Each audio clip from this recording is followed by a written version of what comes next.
संसद बेसिकली गंभीर लोगों की जगह है। वहाँ से देश भर के तमाम जनप्रतिनिधि चुनकर पहुँचते हैं, करोड़ों जनता चुनकर भेजती है। लेकिन सबसे बड़ी बात है, मैं देख रहा हूँ कि भारतीय जनता पार्टी के में तमाम जो राजनेता हैं वो इस पूरे मामले में कोसते नज़र आ रहे हैं, कह रहे हैं कि साहब ये स्वांग है, ये नौटंकी है, ये नहीं होनी चाहिए। लेकिन उन नेताओं के मुंह से मैंने कभी चंदा चोरी पर ये नहीं सुना कि भाई ये जो चंदा चोरी हुई है ये बहुत गलत है, ये नहीं होनी चाहिए। कभी नहीं सुना मैंने। नहीं नहीं, देखिए ऐसा नहीं है मनोज मनोज जी। जो भी बात हुई थी अयोध्या मंदिर में, जो भी वहां पे जांच चली, जांच के आधार पर आरोपी को पकड़ा गया है। ऐसा नहीं है कि आरोपी खुले घूम रहे हैं। अब ये जो बात कर रहे हैं पप्पू यादव क्या झूठ से धुले हुए हैं? पप्पू यादव पे 40 से 50 के जैसे दर्ज हैं, मैं बता दूं आपको, जिनमें हत्या के मामले शामिल हैं, जिसमें डकैती के मामले शामिल हैं, जिसमें जबरन वसूली के मामले शामिल हैं, जिसमें सरकारी कर्मचारियों पर हमला किए जाने के मामले शामिल हैं। ये क्या बात करेंगे? और फिर दूसरी बात, सबसे बड़ी बात देखिए, इन्हें चंदे से कोई मतलब नहीं है। इन्हें केवल केवल सनातन धर्म को अपमानित करना है, प्रभु श्री राम का अपमान करना है। जितना विपक्ष, आपको पता है ना किस तरह से समाजवादी पार्टी ने किस तरह से काशिफों पर गोली चलवाई, किस तरह से राम भक्तों को मारा गया, किस तरह से। ऐसे एक बात बताइए, मैं पूछना चाहता हूँ, सपा के प्रवक्ता बैठे हैं, अगर आप मानते हैं प्रभु श्री राम को, तो आपके जो नेता है अखिलेश यादव आज तक उमाशंकर पांडे, दर्शन कर, मैं समझ गया। उमाशंकर पांडे जी, अवधेश जी को या बीजेपी को तकलीफ है कि एक आपराधिक पृष्ठभूमि का आदमी जो है इस तरह से राम की बात कर रहा है, चंदे की बात कर रहा है। अगर कोई संत ऐसी बात करता तो शायद बात चल जाती। अनम्यूट कर लीजिए, आपकी आवाज नहीं आ रही है। देखिए, पप्पू यादव जी ने गलत किया है तो उनके ऊपर मनोज जी एफआईआर दर्ज हुए हैं। देश का कानून है, वो अपना काम करेगा। लेकिन उनका क्या, जिनके ऊपर नरेंद्र मोदी और योगी जी ने भगवान श्री राम के आस्था के चढ़ावा चोरी के आरोप में एफआईआर ही नहीं दर्ज होने दिए। एक ऐसी एसआईटी बना दी जो खुद दोषी थी। माननीय सुप्रीम कोर्ट को विश्वास विजय पंत को हटाना पड़ा। मुकदमे क्या थे? 420 का मुकदमा था। महाकुंभ में भक्तों के भगदड़ के जिम्मेदार विश्वास विजय पंत के ऊपर ये भगदड़ करवाने का आरोप था, जिसमें तमाम सारे भक्त श्रद्धालु वहां पर मारे गए थे।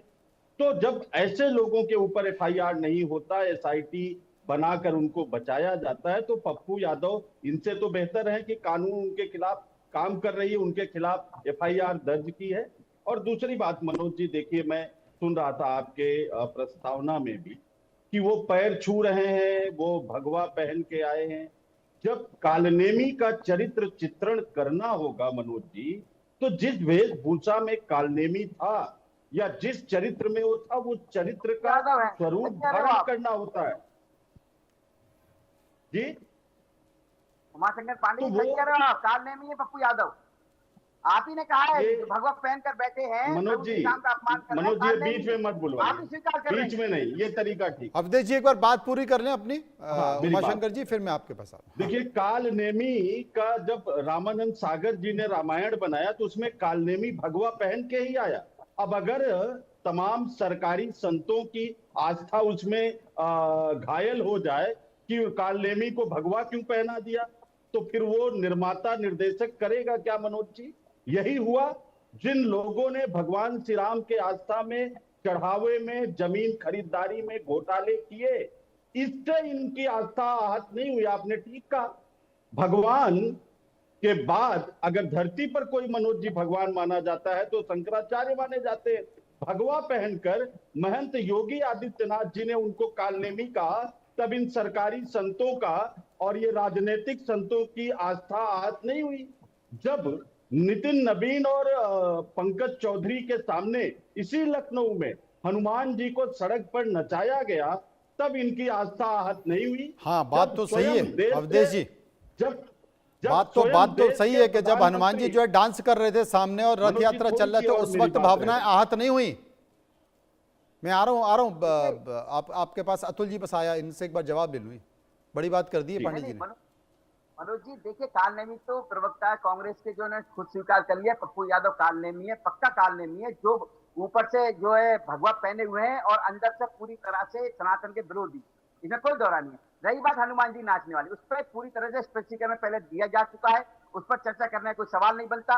दूसरी बात, जब अभी जो हाँ, बात उस पे चल रही है चर्चा जिस नहीं तरह हुई। से सनातन का अपमान किया है उस पर जवाब नहीं दे पाएंगे। उमाशंकर जी, ये क्या सही हुआ है? पप्पू यादव जो क्रिमिनल है, जिस पर क्रिमिनल के बड़े बड़े केस लगे हुए हैं, क्या वो इस तरह से सनातन का अपमान कर रहा है? वो सही है आपके हिसाब से? अच्छा, एक अतुल बात यादव, बताइए। अतुल यादव जवाब दे देंगे इसका। जी, भारतीय जनता पार्टी ये बताए कि जो देश के गृह मंत्री हैं उन पर कौन कौन से मुकदमे लगे थे और किस तरह से जिला प्रशासन ने वहां के उनको कौन सी धारा में बाहर किया था, बता दीजिए। और देश जी तो सुनिएगा, आप सुन लीजिएगा, बीच में मत बोलिएगा। मैं बोलना स्टार्ट किया, अभी तो मैंने बोला, अरे अभी तो मैंने शुरू उस किया पर तो है। कोर्ट का ऑर्डर आ गया। अरे सुनिएगा, मैं उसके बाद गिनिएगा रहा हूं। देखिए सुनिएगा, आरोप जब हमारे देश में लोकतांत्रिक व्यवस्थाएं हैं और रही बात राजनेताओं पर केस लगते भी रहते हैं, लेकिन अगर पप्पू यादव इस समय वर्तमान में पूर्णिया से सांसद हैं और रही बात जनता ने उन्हें चुना है, रही बात वो जो भी उन पे केस है वो न्यायपालिका तय करेगा, भारतीय जनता पार्टी को तय करने का कोई अधिकार तय नहीं है। अब आते हैं दूसरे मुद्दे पर, सुन तो लीजिए।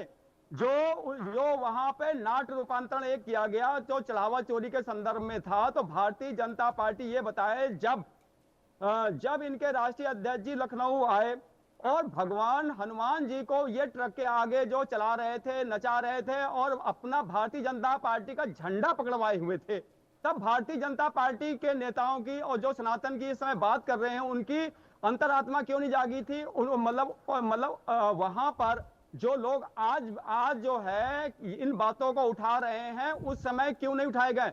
तो मीठा मीठा गप कड़वा कड़वा ठू, ये तो एक जो कहीं ना कहीं एक बात आई कि वहां पर सबने कहा कि एक नाट्य मंचन हुआ, उसमें किसी ना तो सनातन धर्म को आहत करने की कोई मंशा थी, ना ही किसी धर्म को आहत करने की मंशा थी। एक चीज रही बात, मैं अवधेश उपाध्याय बैठे हुए इनका जवाब दूंगा। अगर पप्पू यादव ने पासी समाज से आने वाले अवधेश प्रसाद जी के पैर छू लिए तो इनको लगा कि अरे दलित समाज के क्यों पैर छू लिए?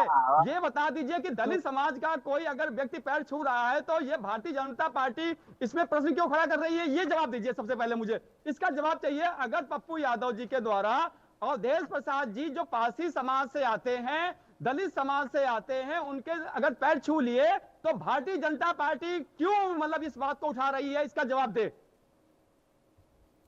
दो अवधेश जी। मनोज जी, देखिए, कोई किसी को दिक्कत नहीं है, पैर छूना एक अच्छी बात है, सनातन संस्कृति है, बड़ों के पैर छूने चाहिए, किसी को कोई दिक्कत नहीं है। लेकिन नहीं, मनुवाद की प्रकृति के मनुवाद भी लगता है कि अगर कहीं ना कहीं पिछड़े समाज के व्यक्ति के द्वारा या अपर कास्ट के द्वारा दलित समाज के व्यक्ति के पैर छू लिए गए, एक मिनट मेरी बात सुनिए। भारतीय जनता पार्टी एक बात, अवधेश जी मेरी एक बात सुनिए, अवधेश जी मेरी एक बात सुनिए। मैं यहाँ पे ये कहना चाह रहा हूँ कि वैसे तो देखो संसदीय जगह है नहीं इस तरह का स्वांग और इस तरह की नौटंकी करने की। ये नौटंकी संसद में इस तरह की नौटंकी नहीं होनी चाहिए, नंबर एक। नंबर दूसरी, चंदा चोरी एक बड़ा मुद्दा है, इस पर सरकारों को बहुत गंभीरता से ध्यान देना चाहिए। और तीसरी चीज़ कि इस तरह के जो जितने भी रामायण हैं, महाभारत हैं, आप फिल्मों में देखिए लगातार अपमान हो रहा है, आप OTT पे चले जाइए।